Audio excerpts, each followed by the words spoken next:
In this quick video, I am going to show you how to permanently delete your Reddit account on iPhone and iPad. Let's see that. Okay, just open the Reddit app and then click here and click on Settings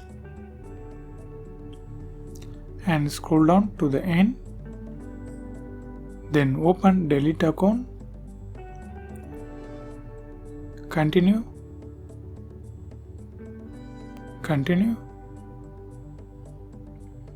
and just select the account and just click this and tap continue. Yeah, here you can see once you delete your account, your profile and username are permanently removed from Reddit and your posts, comments and messages are disassociated, not deleted from your account.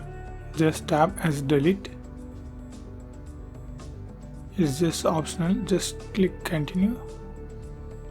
Okay, finally click delete. That's it. Your account was successfully deleted and your profile will no longer appear on Reddit.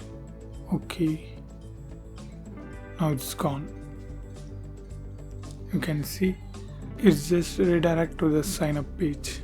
And this is how you need to delete the Reddit account on iPhone and iPad. If you try to delete this Reddit account on PC or laptop means you will face a different problem like reset your password issue. I also explained in this video. If you want how to delete your Reddit account permanently on PC or laptop means watch this video.